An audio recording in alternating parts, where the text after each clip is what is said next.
നമസ്കാരം. നമ്മളിന്ന് ജീവിക്കുന്നത് ഒരു മതാധിഷ്ഠിത സമൂഹത്തിലാണ്.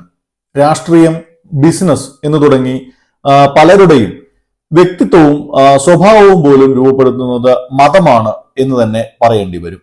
നേരത്തെ നിലനിന്നിരുന്ന, അതായത് ഒരു 50 വർഷം മുമ്പ് നിലനിന്നിരുന്ന രീതിയിലാണോ ഇപ്പോഴും മതങ്ങൾ നിലനിൽക്കുന്നത് എന്ന് ചോദിച്ചാൽ അല്ല എന്ന് തന്നെയാണ് ഉത്തരം. അടുത്ത ഒരു 100 വർഷത്തിനുള്ളിൽ മതവിശ്വാസങ്ങളുടെയും ഒപ്പം തന്നെ ഈ ആചാരങ്ങളുടെയും മാറ്റം അല്ലെങ്കിൽ അവയുടെയൊക്കെ ഭാവി എന്താകുമെന്ന് നമുക്ക് പരിശോധിക്കാം. സാങ്കേതിക പുരോഗതി, ആഗോളവൽക്കരണം, സാമൂഹിക മൂല്യങ്ങളിലുണ്ടായ മാറ്റം, എല്ലാവർക്കും മികച്ച വിദ്യാഭ്യാസം എന്നിവ ഉൾപ്പെടെയുള്ള നിരവധി ഘടകങ്ങൾ മതങ്ങളുടെ ഭാവി പാതയെ സ്വാധീനിക്കും. പരമ്പരാഗത മതവിശ്വാസങ്ങളുടെ തകർച്ചയ്ക്ക് തന്നെയാവും അടുത്ത 100 വർഷങ്ങൾ സാക്ഷിയാകാൻ പോകുന്നത്. ഇതിലേറ്റവും പ്രധാനമായ സംഗതി സാങ്കേതിക പുരോഗതി തന്നെയാണ്. സാങ്കേതിക പുരോഗതിയുടെ ദ്രുതഗതിയിലുള്ള വേഗത പരമ്പരാഗത മതവിശ്വാസങ്ങളെ വെല്ലുവിളിക്കും. ഇപ്പോൾ തന്നെ സമൂഹ മാധ്യമങ്ങളിലൊക്കെ നടക്കുന്ന ചർച്ചകളും മറ്റും നോക്കുക. കോവിഡ് കാലത്ത് സാങ്കേതിക വിദ്യകളുടെ സഹായത്തോടെ മതം മനസ്സിലാക്കി മതവിശ്വാസം ഉപേക്ഷിച്ചവർ തന്നെ നിരവധിയാണ്. ഒരിക്കൽ ദൈവിക ഇടപെടലിന് കാരണമായി എന്ന് പറയപ്പെട്ട അല്ലെങ്കിൽ വിശ്വസിക്കപ്പെട്ട പ്രതിഭാസങ്ങൾക്ക് ശാസ്ത്രവും സാങ്കേതിക വിദ്യയും കൃത്യമായ വിശദീകരണങ്ങൾ നൽകുന്നത് തുടരുമ്പോൾ തന്നെ മതം ചുരുങ്ങിപ്പോകും. ഉദാഹരണത്തിന് ആർട്ടിഫിഷ്യൽ ഇന്റലിജൻസ്, ബയോടെക്നോളജി, ബഹിരാകാശ പര്യവേഷണം എന്നിവയിലുള്ള പുരോഗതി ജീവിതത്തിന്റെയും പ്രപഞ്ചത്തിന്റെയും അതിന്റെയൊക്കെ ഉത്ഭവത്തെക്കുറിച്ചും അങ്ങനെയൊക്കെയുള്ള പുതിയ ഉൾക്കാഴ്ചകൾ നൽകുകയാണ്. ഇത് മതപരമായ വിശ്വാസങ്ങളുടെ അല്ലെങ്കിൽ മതപരമായ വിവരങ്ങളുടെ ആവശ്യം തന്നെ ഇല്ലാതാക്കും.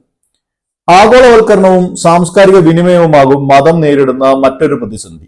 ആഗോളവൽക്കരണത്തിന്റെ ഭാഗമായി ആശയങ്ങൾ, വിശ്വാസങ്ങൾ, ആചാരങ്ങൾ എന്നിവയുടെ കൈമാറ്റം ഇപ്പോൾ തന്നെ സംഭവിച്ചുകൊണ്ടിരിക്കുന്നുണ്ട്.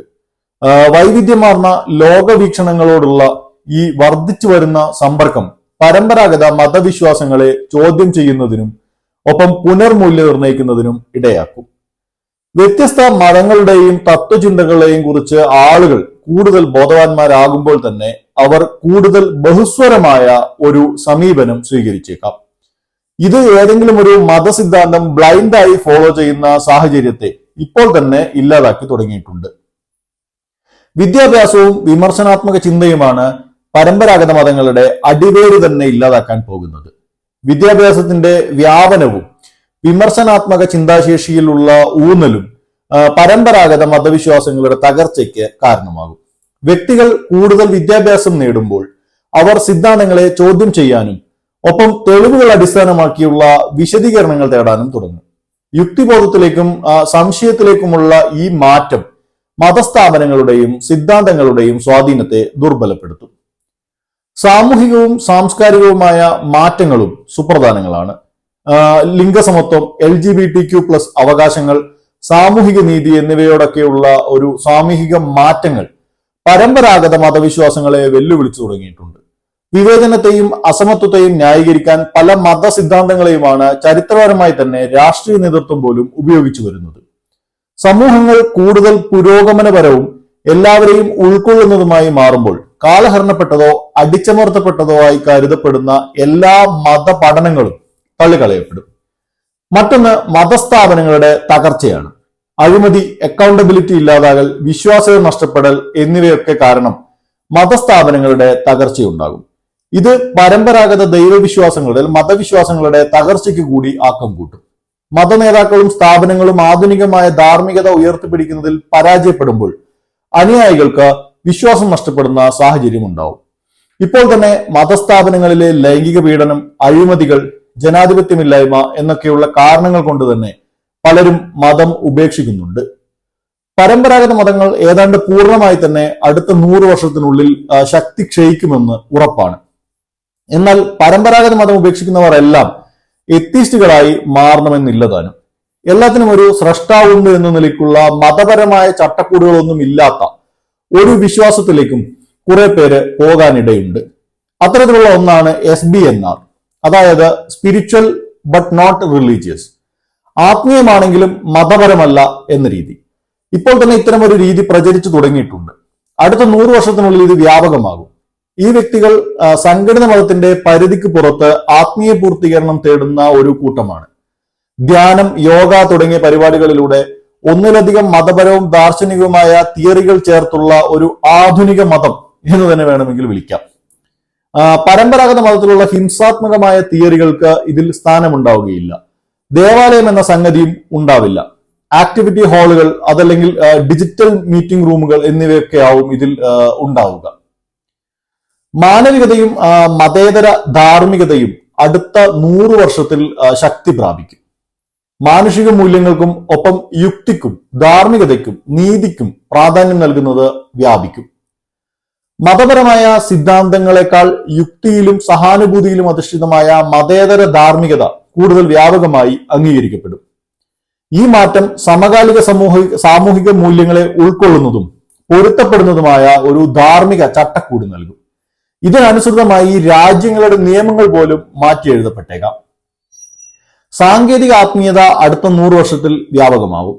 സാങ്കേതിക വിദ്യ പുരോഗമിക്കുമ്പോൾ ആത്മീയതയുടെ പുതിയ രൂപങ്ങൾ കൂടി ഉയർന്നു വന്നേക്കാം.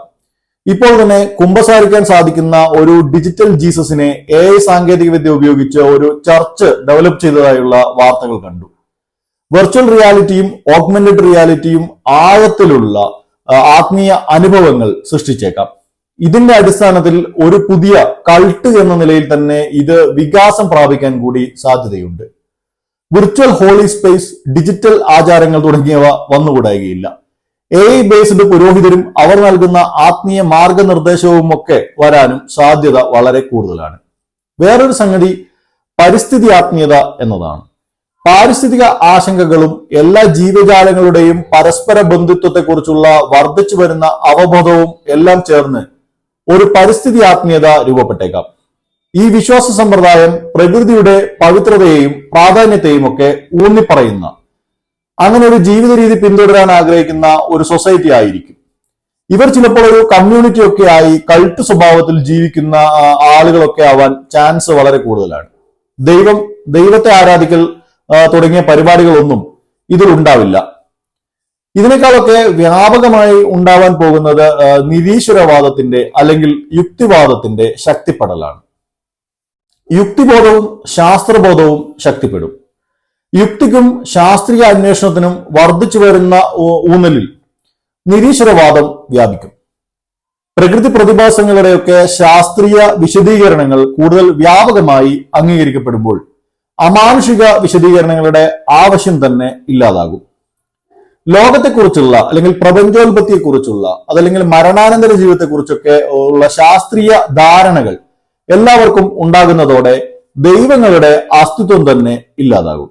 ഇതിൽ ഏറ്റവും വലിയ പങ്ക് വഹിക്കാൻ പോകുന്നത് വിദ്യാഭ്യാസവും അവബോധവും തന്നെയായിരിക്കും.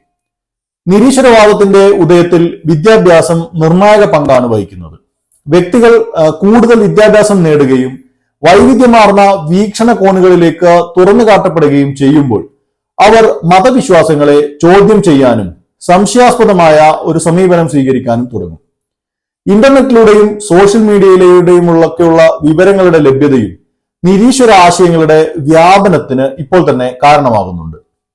നിരീശ്വരവാദത്തിന് അടുത്ത 100 വർഷത്തിനുള്ളിൽ സാമൂഹികവും സാംസ്കാരികവുമായ വലിയ സ്വീകാര്യത ഉണ്ടാകും. ഈ സ്വീകാര്യത തന്നെ അതിന്റെ ഉയർച്ചയ്ക്കും കാരണമാകും. മതനിന്ദാ നിയമങ്ങൾ, മതപരമായ നിയമങ്ങൾ എല്ലാം മിക്ക രാജ്യങ്ങളിൽ നിന്നും പുറന്തള്ളപ്പെടും.